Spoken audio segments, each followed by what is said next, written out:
قال رسول الله صلى الله عليه وسلم سبعة يظلهم الله في ظله يوم لا ظل إلا ظله إمام عادل وشاب نشأ في عبادة الله ورجل قلبه معلق بالمسجد إذا خرج منه حتى يعود إليه ورجلان تحابا في الله اجتمعا عليه وتفرقا عليه ورجل ذكر الله خاليا ففاضت عيناه ورجل دعته امرأة ذات حسب ونسب حسب وجمال فقال إني يخاف الله ورجل تصدق بصدقة فأخفاها حتى لا تعلم شماله ما تنفق يمينه رواه مسلم নবীজি সাল্লাল্লাহু আলাইহি সাল্লাম এই হাদিসে আরশে আজিমের নিচে যারা জায়গা পাবেন তাদের একটি তালিকা বললেন। এই তালিকায় যারা ঢুকবে তারাই আরশে আজিমের নিচে ঢুকবে। আমরা এটা শুনবো, তারপরে নিজদেরকে আমরা আরশে আজিমের নিচে যাওয়ার জন্য যে যোগ্যতা দরকার সে যোগ্যতার অধীনে নিয়ে আসবো। আল্লাহ তৌফিক দিন, বলেন আমিন। আস-সাইয়্যু মিন্না ওয়াল ইতমামু মিনাল্লাহ। চেষ্টার দায়িত্ব আমাদের, পূর্ণতা দানকারী কে? আমরা চাইব আর আল্লাহ দিবেন। তো যেহেতু কোরআনে আল্লাহ বলছে লাইসা লিল ইনসান ইল্লা মা সাআ, মানুষ যা চায় তা পায়। তো আল্লাহ তো কখনো কথার খেলাপ করে না। তো আমরা চাইলেও আল্লাহ দেবে না, এটা হতে পারে না। আর আমাদেরকে আল্লাহ চাইতে বলেছেন। পবিত্র কোরআন মাজিদের অন্য আয়াতে আল্লাহ তাআলা বলছেন ওয়াল্লাযীনা জাহাদু ফীনা লানাহদিয়ান্নাহুম সুবুলানা। যে সমস্ত মানুষ আমার রাস্তায় চলতে চায়, প্রচেষ্টা চালায়, তারা চেষ্টা করলে তাদেরকে হেদায়াতের পথে পরিচালিত করা এটা আমি আল্লাহর দায়িত্ব হয়ে যায়। আমি অবশ্যই তাদেরকে পথ দেই। আল্লাহ কি কৃপণ না দানশীল? নিশ্চয়ই তিনি এতটাই দানশীল, তার মতো দান কেউ করতে পারে না। সুতরাং তার বান্দারা আরশে আজিমের নিচে জায়গা চাইবে আর আল্লাহ জায়গা দেবেন না, এটা হবে না। চাইলে পাওয়া যাবে, চাওয়া দরকার। কিন্তু আল্লাহর একটা অভ্যাস হলো, সুন্নাহ হলো, আল্লাহ কাউকে জোর করে হেদায়াত দেন না। হিদায়াতের জন্য, জান্নাতের জন্য কামনা লাগে, ভাষণা লাগে। আর আল্লাহর আরশের নিচে জায়গা এত বেশি, তামাম পৃথিবীতে যত মানুষ আছে যারা জাহান্নামী হবে তাদের সংখ্যা হবে এত বেশি। নবীজি সাল্লাল্লাহু আলাইহি সাল্লাম বলছেন জান্নাতি এবং জাহান্নামী তাদের অনুপাত হবে 1000-এর মাঝে জান্নাতি হবে 1 জন আর জাহান্নামী হবে 999 জন। যত জাহান্নামী আছে আল্লাহ যদি জাহান্নামীদেরকেও আরশের নিচে জায়গা দিতে চান, আল্লাহর আরশ এত বড়, সব মানুষের জায়গা আরশে আজিমের নিচে হয়ে যাবে। অথচ 1000-এর মাঝে 999 জন যদি জাহান্নামী হয় তাহলে জান্নাতি মাত্র 1 জন। তো আরশে আজিমের নিচে জায়গা তো খালি ভইরা থাকবে। আমি তো টোটাল মানুষকে বলেছি, সবাইরে জায়গা দিতে চাইলেও জায়গা হতো, তো সবাই তো এখানে আসবে না। আজকে জুমার নামাজে আসে নাই, এই এলাকায় এমন লোক নাই? তো হেরে আল্লাহ জোর করে জান্নাত কেন দেবে, আর সে আজিমের নিচে কেন দেবে? এই যে মসজিদটা এই পর্যন্ত জমি কেনা থেকে আজকে যে পর্যন্ত হলো, এখানে টাকা খরচ হয়ে গেছে কয়েক কোটি, জায়গার দাম সহ খরচ হয়েছে 2,41,00,000। তাহলে 6.5-7 কোটি টাকার কাছাকাছি। অথচ একটা টাকাও দেয় নাই এমন লোক কি এলাকায় নাই? এক পয়সাও দেয়। বরং মসজিদটার দিকে একটু মায়ার নজরে তাকায় নাই এমন জালেমও আছে। হিন্দুর সন্তান না, অমুসলিম না।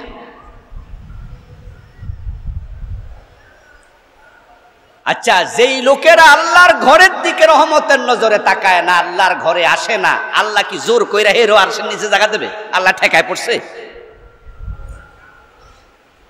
আরশ এত বড়, এর নিচে সবার জায়গা হবে। তা আপনারা যারা ভালো মানুষ, আপনি একটু চান, তাহলে আল্লাহ ব্যবস্থা করবেন ইনশাআল্লাহ। আরশ কত বড় আমরা জানি না, তবে তাফসীর ইবনে কাসির প্রণেতা আরশ নিয়ে একটু লম্বা আলোচনা করছে। সূরা বাকারার একটা লম্বা আয়াত আছে, আয়াতুল কুরসি। ওই আয়াতুল কুরসির মাথাহাতে তাফসীর করতে গিয়ে তিনি সেখানে কুরসির ব্যাপারে কথা বলতে গিয়ে আরশের ব্যাপারে কথা বলেছেন। আরশ নিয়ে অন্য অন্য জায়গাতেও তাফসীর বিদরা কথা বলেছেন, কারণ কোরআনে আরশের কথা বারবার এসেছে। কুরসিকে বলা হয়েছে মাউদে কাদামির রাব। কুরসি হলো আল্লাহ তাআলার পা রাখার জায়গা।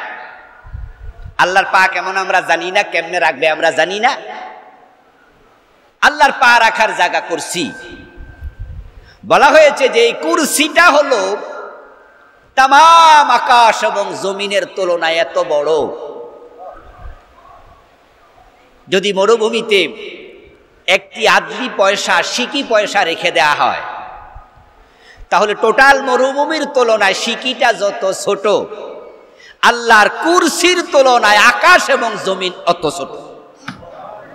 তাহলে এবার আকাশ এবং জমিন মহাবিশ্বের তুলনায় কুরসি কত বড়। আর ওখানে আল্লাহ পা রাখেন। ওয়াসিআ কুরসিয়্যুহুস সামাওয়াতি ওয়াল আরদ। আল্লাহর কুরসি আকাশ এবং জমিনকে হেফতি করে রেখেছে, পেটের ভিতর রেখেছে। কোরআনে আল্লাহ বলেছে লাকাদ যায়্যানাস সামাআদ দুনিয়া বিজিনাতিল কাওয়াকিব। আমি দুনিয়ার আকাশকে তারকা দিয়ে সাজিয়েছি। এই আয়াতগুলো প্রমাণ করে আকাশ আর উপরে তারকাগুলো নিচে, এগুলো দুনিয়ার মানুষের জন্য আল্লাহ সাজিয়েছেন। আর যদি এটা উপরে সাজাতেন, আকাশ নিচে দিয়ে মানুষ দেখতে পেত না, তাই সাজানোর জিনিসগুলো নিচে দিয়ে আকাশকে উপরে নিয়েছেন। এখন এই আকাশ কত বড় তারা জানেই না, আর আল্লাহ কোরআনে বলছে আমার কুরসি পুরা আকাশকে পেটের ভিতর রেখে দিয়েছে। আর সেই কুরসি এবার কত বড় হবে? বিশাল বড়। এবার তাফসীর ইবনে কাসির প্রণেতা উদ্ধৃত করলেন, রিওয়ায়াত করলেন, বর্ণনা করলেন যে এবার শোনো, মহাকাশ, তামাম নবমণ্ডল, ভূমণ্ডল সবটা কুরসির পেটের ভিতরে। ভাববা কুরসি অনেক বড়, হ্যাঁ অনেক বড়ই, তবে আরশের তুলনায় তার অবস্থান ঠিক। আবার একই উদাহরণ, একটা মরুভূমিতে যদি একটি সিকি পয়সা ফেলে দেয়া হয়, ওই সিকি পয়সা মরুভূমির তুলনায় যত ছোট, আল্লাহর আরশের তুলনায় কুরসি আবার তত ছোট। তাহলে আরশ কত বড়? এরপর তিনি বললেন যে আল্লাহ ফাওকাল আরশ, আর রহমান আলাল আরশ ইস্তাওয়া। আল্লাহ আরশের উপরে। এবার ভেবে দেখো আল্লাহ কত বড়। ওয়ামা কাদারুল্লাহ হাক্কা কাদরিহি। আল্লাহ কোরআনে বলেন যে আল্লাহ যে কত বড়, কত মহান, এটা অনুমান করার ক্ষমতা কোনো মানুষের নাই। আমার প্রিয় ভাইয়েরা, যেই আরশ এত বড়, ওই আরশের নিচে আল্লাহ তাআলা হাশরের ময়দানে তার প্রিয় বান্দাদের জায়গা দেবেন। নবীজি বলছেন আযাল্লাহুল্লাহু ফি জিল্লিল আরশ। যে হাদিসটা কিছুক্ষণ আগে পড়ছি, ওখানে ছিল ইউজিল্লুহুমুল্লাহু ফি জিল্লিহি, আল্লাহ তার ছায়ার নিচে ছায়া দেবেন। মুসলিমের হাদিসে আর শব্দটি নেই, কিন্তু ইবনে হিব্বানে সরাসরি আরশ শব্দ আছে। মুআয বিন জাবাল বলেন ফি জিল্লি আরশিহি ইয়াওমা লা জিল্লা ইল্লা জিল্লু। আল্লাহর ছায়া মানে আল্লাহর আরশের ছায়া। আল্লাহ আরশ বানাবেন, কিয়ামতের আগে সব ভেঙে যাবে, কিয়ামতের সময় সব ভেঙে যাবে, আরশ কুরসি সহ ভেঙে যাবে, কিচ্ছু থাকবে না। কুল্লু শাইইন হালিক ইল্লা ওয়াজহু, এক আল্লাহ ছাড়া কিয়ামতের সময় কিছুই থাকবে না। কুল্লু মান আলাইহা ফান ওয়া ইয়াবকা ওয়াজহু রাব্বিকা যুল জালালি ওয়াল ইকরাম, শুধু আল্লাহ থাকবে, আরশও থাকবে না, সব ভেঙে যাবে। তাই যদি কোনো মানুষ মনে করে আল্লাহ আরশের উপর বসে আছে, সে ভুল করবে। আল্লাহ আরশের উপরে বসেন না। আমি বসে আছি মিম্বারের উপরে, তার রহমান আলাল আরশ, আল্লাহ আরশের উপরে, এটা বলতে কেউ যদি মনে করে আল্লাহ এভাবে বসে আছে, এটা কেন ভুল হবে? ভুল হওয়ার কারণ আল্লাহকে আরশের মুখাপেক্ষী করা হলো। আর কিয়ামতের দিন আল্লাহ আরশ ভেঙ্গে বুঝাইয়া দেবেন, আমি আরশের মুখাপেক্ষী না, আল্লাহ আরশের থেকে উপরে, আরশের অমুখাপেক্ষী। আলাল আরশ আই ফাওকাল আরশ। আল্লাহ তাআলা যখন আরশ ছিল না তখনও আল্লাহ ছিলেন, যেদিন আরশ থাকবে না তখনও আল্লাহ থাকবেন। হাসরের দিন তিনি আরশ আবার বানাবেন, আরশ বানিয়ে তিনি আরশের উপর আবার সমাসীন হবেন। ইয়াকশিফু রাব্বুনা আন সাকিহি, সেই বুখারীতে এসেছে আল্লাহ তাআলা নিজের নলা প্রকাশিত করবেন, আরশের উপরে তিনি আবার দাঁড়াবেন। ওই আরশের নিচে আল্লাহ তার প্রিয় বান্দাগুলোকে কবর থেকে তুলে তাদেরকে বসতে দেবেন। মানুষ যখন কবর থেকে উঠবে, নবীজি বলছেন তারা তখন 3 ভাগে বিভক্ত হবে। ইহশারুন নাস ইয়াউমাল কিয়ামাতি সালাসাত আসনাফ, সিনফান মুশাতাব ওয়া সিনফান রুকবানা ওয়া সিনফান আলা উজুহিহিম। একদল মানুষ পায়ে হেঁটে হাসরের ময়দানে চলে যাবে, তারা সেখানে 50,000 বছর থাকতে হবে।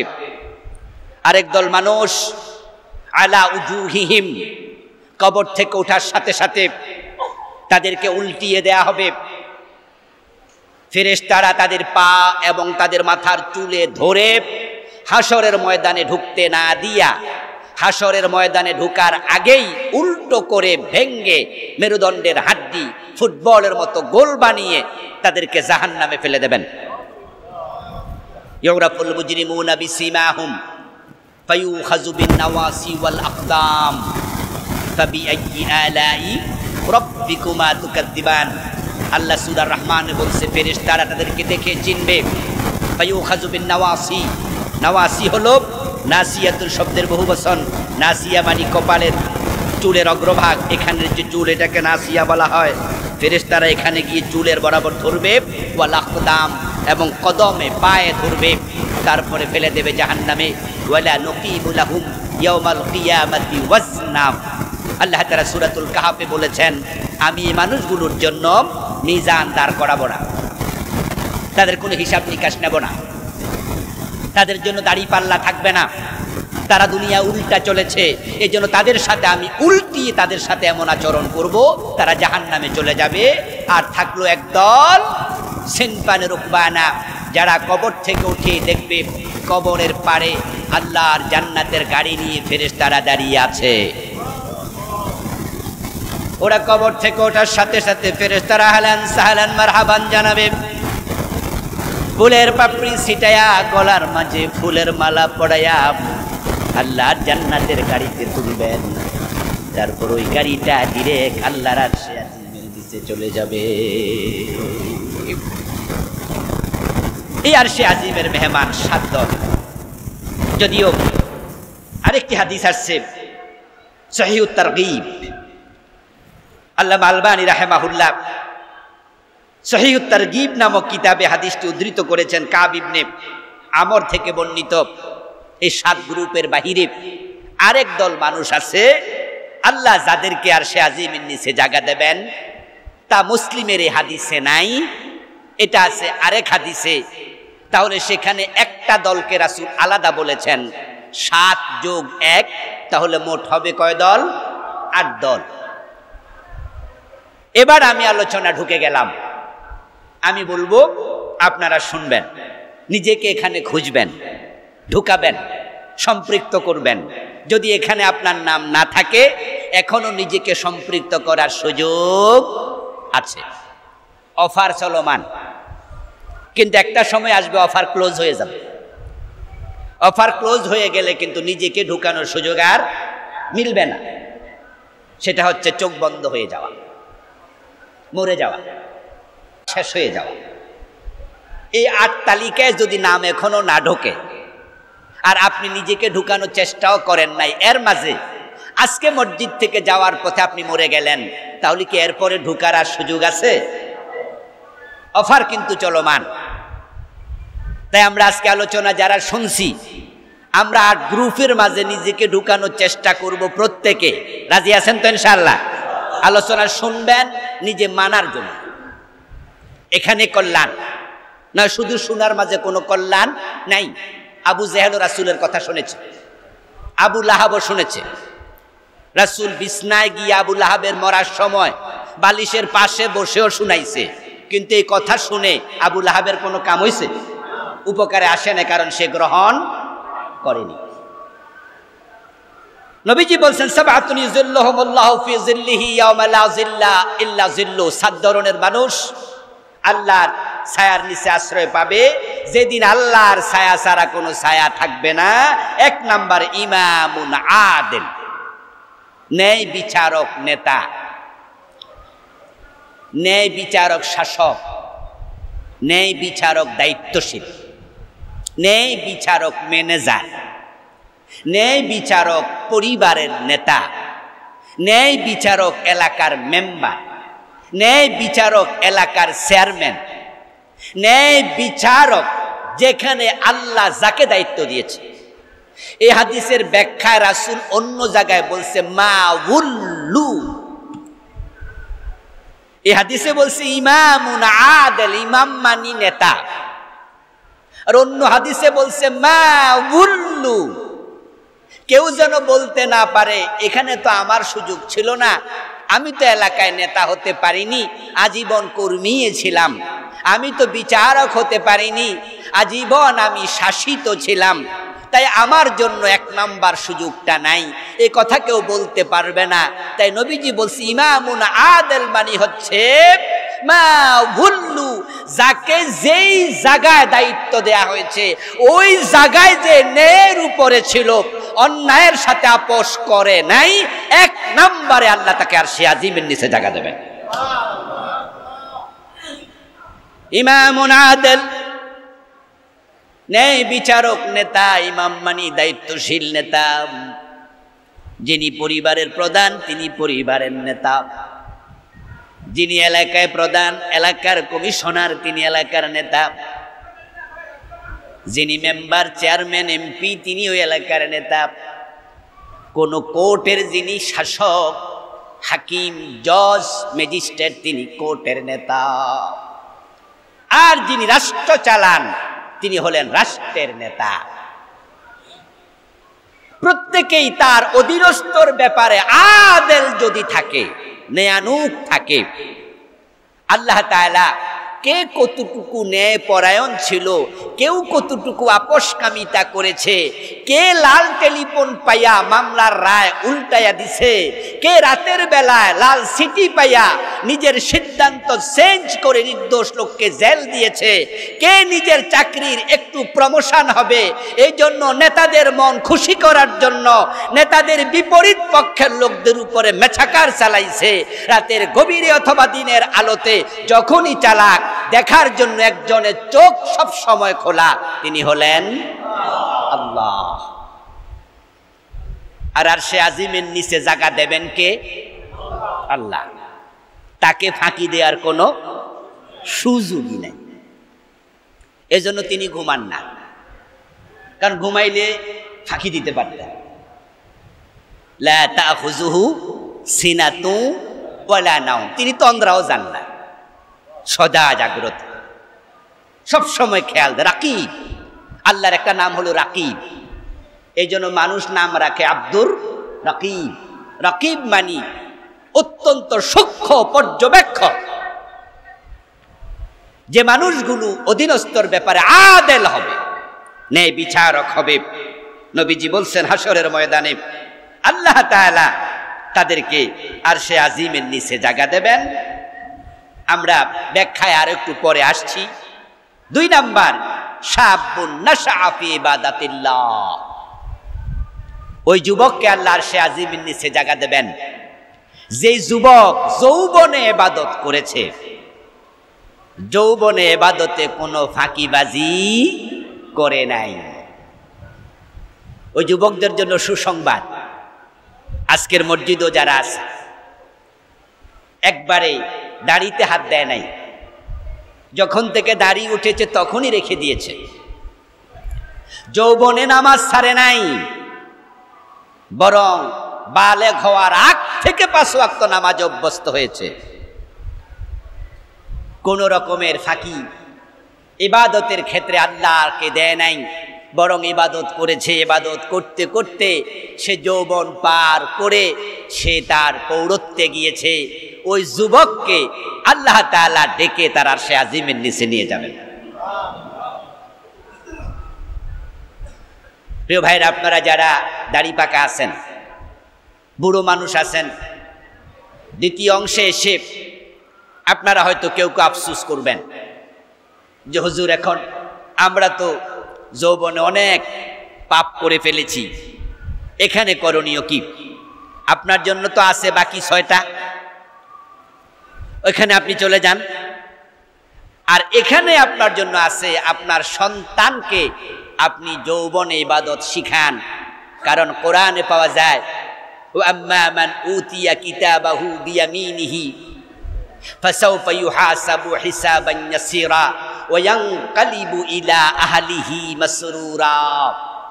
যারা ডান হাতে আমলনামা পাবে ওই মানুষগুলো তখন আমলনামা পাওয়ার পরে জান্নাতে ঢুকে যাবে না, বরং তারা তাদের পরিবারকে খুঁজবে, বাবাকে খুঁজবে, মাকে খুঁজবে, আত্মীয় স্বজনকে খুঁজবে, তাদেরকে আমলনামা দেখাবে, দেখো আমার আমলনামা কত চমৎকার।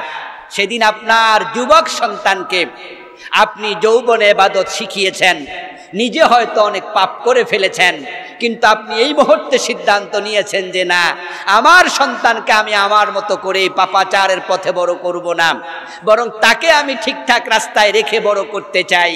তাহলে আপনার সন্তান ডান হাতে আমলনামা পাবে, আরশের নিচে জায়গা পাবে, আল্লাহর কাছে বলবে আল্লাহ আমার বাবাকে ছাড়া আমি জান্নাতে যাব না। আপনার সন্তান আপনার নাজাতের ওসিলা হতে পারে। নবীজি সাল্লাল্লাহু আলাইহি সাল্লাম বলছেন হাসরের ময়দানে কিছু মানুষ আল্লাহর সাথে এত ঝগড়া করবে, রাসূল বললেন যে এত বাক বিতণ্ডা করবে, 2 জন শরীকে ব্যবসাদার, ব্যবসার ক্ষেত্রে ভাগ বাটোয়ারার সময় যদি কম বেশি হয়, তারা যেমন ওই ভাগ নেয়ার জন্য একজন আরেকজনকে ছাড় দেয় না, যতটা বিতণ্ড ভাগ ঝগড়া করে, এই ভাই আমারে কম দিলেন কেন, আপনি বেশি নিলেন কেন, আমি তো এখানে মনে হয় কম পাবো না, আপনি 50 টাকা পাইলে আমিও তো 50, আমার 49 কেন দিলেন, 1 টাকা কোথায় গেল। ভাগওয়ালা যেমন ওই 1 টাকার জন্য, পয়সার জন্য তার ভাগীদারের সাথে ঝগড়া করে, রাসূল বলছেন আল্লাহর কিছু জান্নাতি বান্দা আল্লাহর সাথে জাহান্নামী কিছু মানুষকে জান্নাতে নেয়ার জন্য এর চেয়ে বেশি ঝগড়া শুরু করে। আল্লাহ সুযোগ দেবেন, এই সুযোগটা আল্লাহই দেবেন। ডান হাতে আমলনামা পেয়েছে, ফাদখুলি ফি ইবাদি ওয়াদখুলি জান্নাতি, আল্লাহ বলবেন জান্নাতে ঢুকে যাও, কিন্তু ঢুকবে না, দাঁড়িয়ে থাকবে। আল্লাহ আপনি আমাকে জান্নাতে ঢুকতে দিলেন, আমার বাবা কই? আমার বাবাই তো যৌবনে আমাকে ইবাদত করতে শিখিয়েছিল, সাথে করে ফজরের নামাজে জামাতে নিয়েছিল, আমাকে রোজা রাখতে বাধ্য করেছিল। আমি যৌবনকালে আমি তো বুঝি না, পোলাপান মানুষ, এদিক সেদিক ছুটতে চেয়েছিলাম, বাবা আমাকে ধরে রেখেছিল। আমার বাবাই তো যৌবনে আমাকে আল্লাহর পথ চলতে শিখিয়েছে, যার কারণে আরশের নিচে আমি আজকে বসলাম, ওই বাবা কোথায়? আল্লাহ বলবেন তোমার বাবা তার আমলের কারণে ধরা পড়ে গেছে। সন্তান বলবে বাবারে সারা জান্নাতে যাব না। নবীজি বলছেন আল্লাহ বলবেন তোমার জান্নাতে তুমি যাও। সে ঝগড়া শুরু করবে, বাক বিতণ্ডা, যাব না। বাবাকে ছাড়া নয়, মাকে ছাড়া নয়, অমুককে ছাড়া নয়, যার ওসিলায় আমি জান্নাত পেয়েছি তাকে ছাড়া আমি কেন যাব?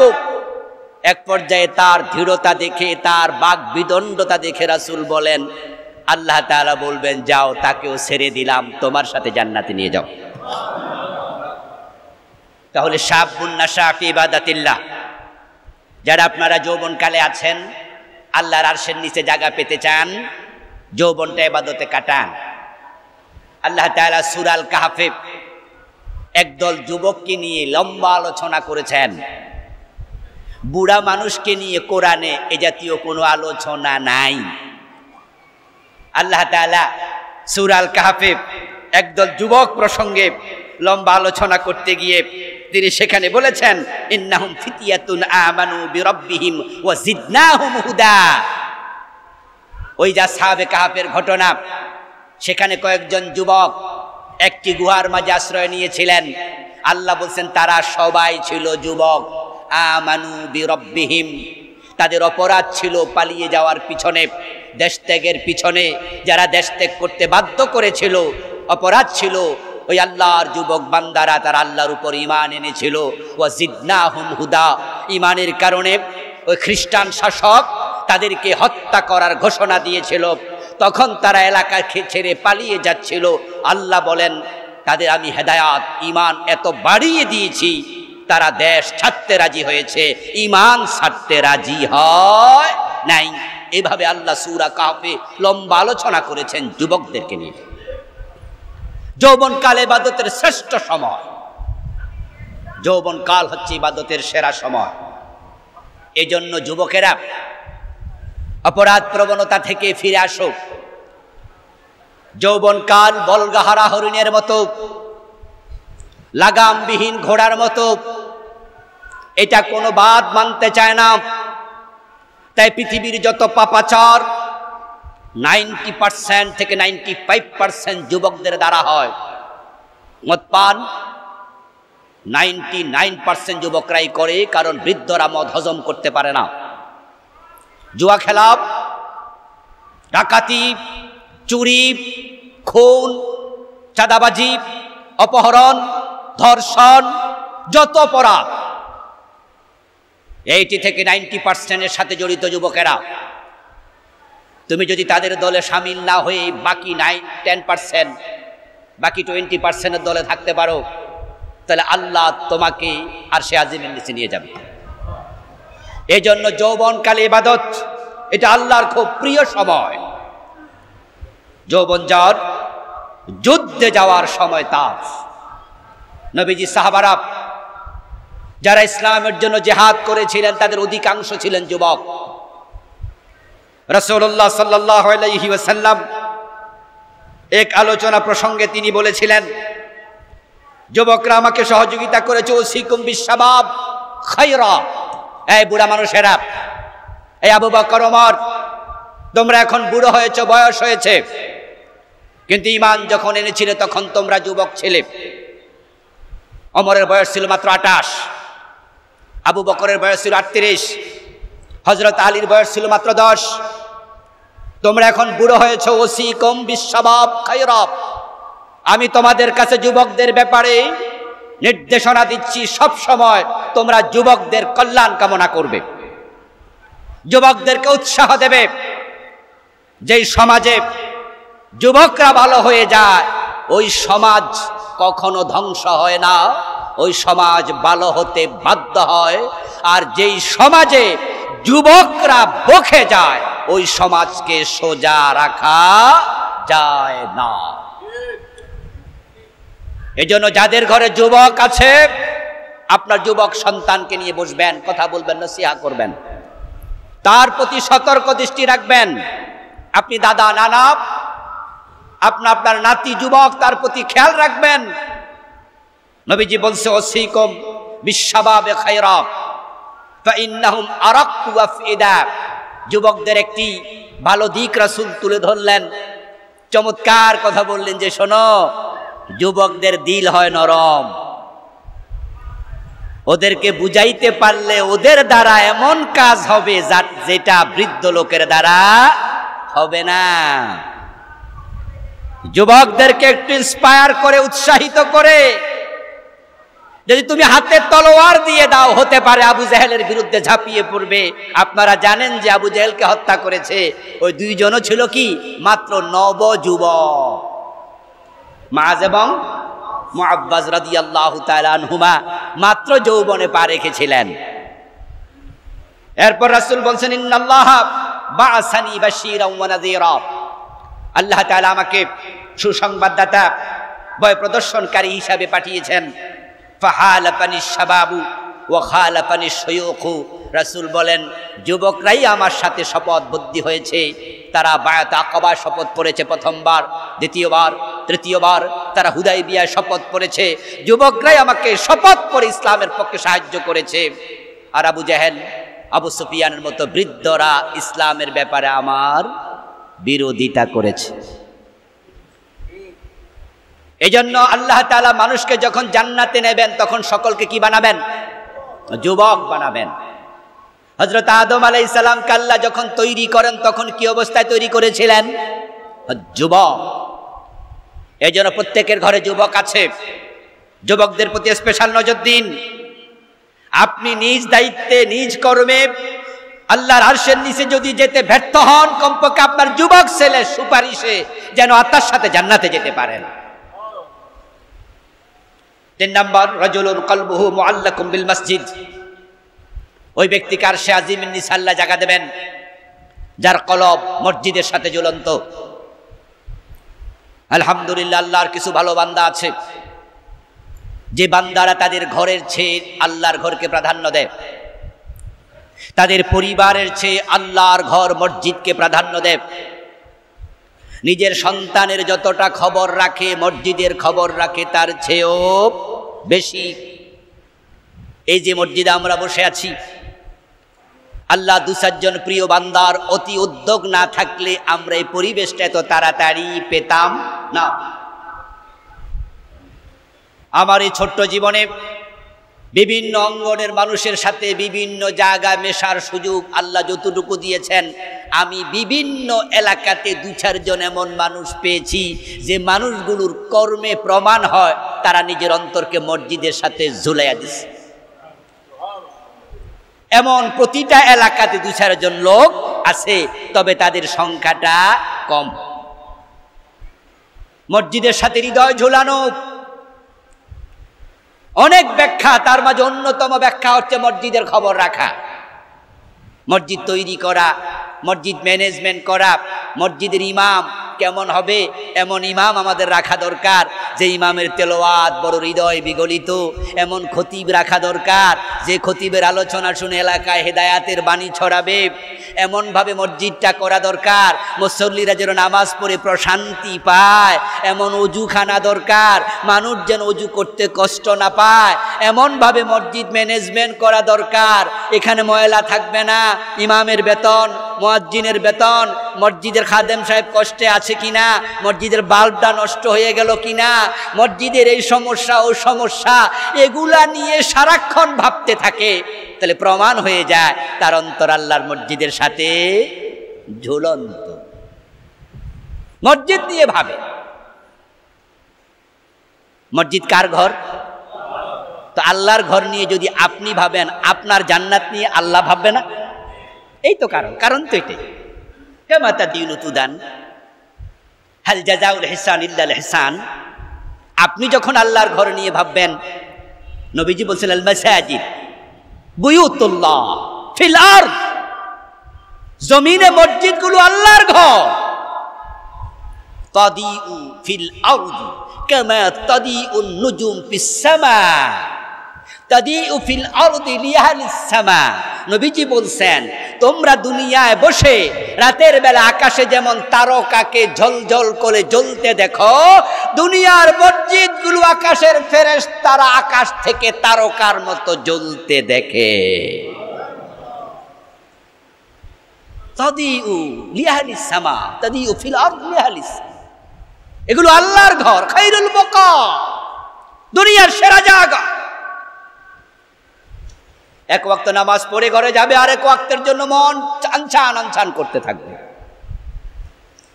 এরপর রাসূল বলছেন ওই ব্যক্তি দুইজন যারা একে অপরকে আল্লাহর জন্য ভালোবাসে, আল্লাহর জন্য ঘৃণা করে, আল্লাহ তাদেরকে আরশে আজিমের নিচে জায়গা দেবেন। তারপর বলছেন ওই যুবক যাকে কোনো যুবতী সুন্দরী নারী প্রেমের প্রস্তাব দিয়েছিল, সে ছিল সম্ভ্রান্ত বংশের, বংশ যেমন উত্তম, দেখাশোনায় সুন্দরী, সে যুবক চাইলে ইয়েস বলে তার আহ্বানে সাড়া দিতে পারত, নোংরামি করতে পারত, সুযোগ ছিল। কিন্তু সুযোগ থাকার পরেও শুধু আল্লাহর ভয়ে যুবক বলে দিয়েছে ইন্নী আখাফুল্লাহ, আমি আল্লাহকে ভয় করি। এই চিন্তায় বিরত থাকতে পেরেছে যে যুবক, সে যুবককে আল্লাহর আরশে আজিমের নিচে জায়গা দেবে। আরেকজন হচ্ছে যাকারাল্লাহ খালিয়ান ফাফাদাত আইনাহু, এটা আমাদের সবার জন্য সহজ। আরশে আজিমের নিচে জায়গা দেবেন আল্লাহ ওই মানুষকে যেই লোকটা একান্তে আল্লাহর ভয়ে চোখের পানি ছেড়ে দিয়ে কাঁদতে অভ্যস্ত। সবার চোখে পানি আছে, এটা আল্লাহ দিয়েছেন বিনা পয়সায়। আমরা চাইলে সকলেই কান্না করতে পারি। কেউ যদি আপনাকে জোরে কষাইয়া একটা ঘুষি মারে, থাপ্পড় মারে, তাহলে কিন্তু আপনি ব্যথা ফেলে চোখে পানি আসে। কেউ যদি আপনাকে অপমান করে, তিরস্কার করে, গালি দেয়, আপনি প্রতিশোধ নেয়ার কোনো অবস্থায় না থাকেন, তাহলে দেখবেন নীরবে চোখে পানি চলে আসবে।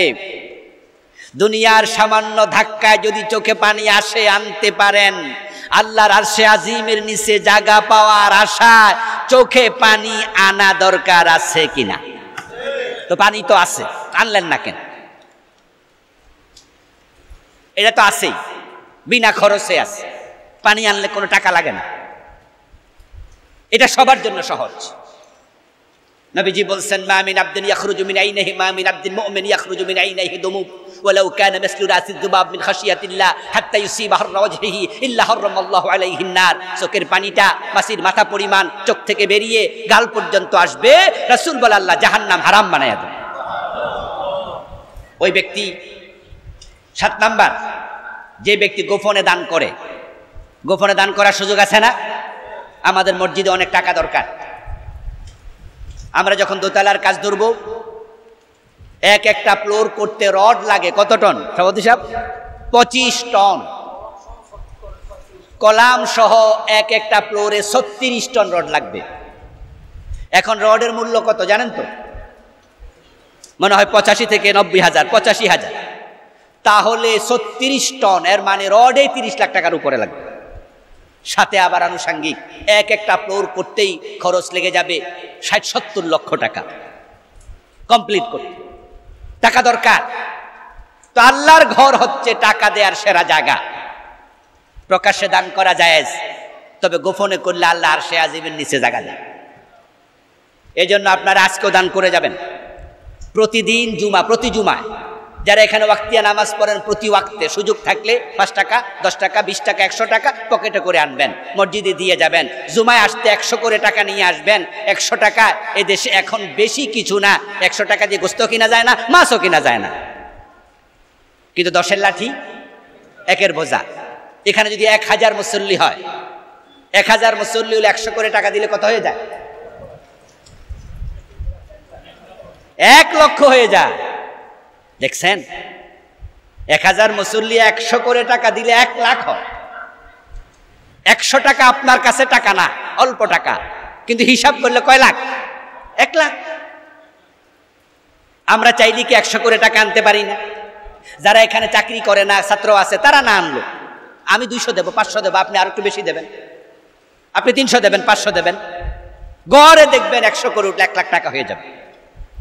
এবং এই দানগুলো কেউ জানে না। সামনে দিয়ে যাচ্ছে ব্যাগওয়ালা, আপনি ব্যাগে দিচ্ছেন, আপনি কত দিলেন আপনি ছাড়া কেউ জানে না। গোপন দান, আল্লাহ খুশি হয়। 8 নাম্বার হচ্ছে ওই ব্যক্তি আল্লাহর আরশে আজিমের নিচে জায়গা পাবে। নবীজি বলছেন মান আনজারা মুসিরা আও ওয়াদা লাহু আযাল্লাহুল্লাহু ফি জিল্লিহি ইয়াওমা লা জিল্লা ইল্লা জিল্লু। যার কাছে মানুষ টাকা পাবে না, আপনি মানুষের কাছে টাকা পাবেন। আপনি দোকানদার, বাকিতে দিছেন, এলাকায় গার্মেন্টস কর্মী, সে এসে আপনাকে বলল যে ভাই এই মাসে বেতন তো পাই নাই, এই মাসে বাকি টাকাটা দিতে পারবো না। আপনি তখন তাকে বলবেন ঠিক আছে, বেতন পাইলে আগামী মাসে দিয়ে। ভালোবাসার সাথে যদি অতটুকু বলতে পারেন, এই সামান্য ছাড় দিলে আল্লাহর আরশে আজিমের নিচে জায়গা দেবে। কত সহজ আল্লাহর আরশে আজিমের নিচে জায়গা পাও। বিপদগ্রস্ত মানুষ, আপনি টাকা পাবেন, ওয়াদা দিয়েছিল এই মাসে দেবে, কিন্তু পারেনি, আপনি সুযোগ দেন। ওই গরিব মানুষটা পরের মাসে বেতন পাইয়া আপনার কাছে এসে বলেছে, ভাই চলে যাচ্ছি, দোয়া করিয়েন, আপনি তো 3000 টাকা পাবেন, চাকরিটা চলে গেছে, তা আপনার 3000 টাকা দিতে আসছে। চাকরি চলে গেছে, এলাকা চলে যাচ্ছেন, হ্যাঁ। মনে মনে ভাবলেন, আরে আমি 500 কম রাখলে আমার তো ক্ষতি হবে না, আমি তো পয়সাওয়ালা মানুষ, ও গরিব মানুষ, তার উপকার হবে। রাসূল বলে, যে ব্যক্তি কিছু ছাড় দিল, আল্লাহ তাকে আরশে আজিমের নিচে জায়গা দেবে। আজকে আর ব্যাখ্যা করার সময় পাইলাম না, সংক্ষেপে কিছু বললাম, আশা করছি বুঝতে পেরেছেন। আল্লাহ আমাদের সকলকে এই 8 গ্রুপের অন্তর্ভুক্ত হওয়ার তৌফিক দাও, বলেন আমিন।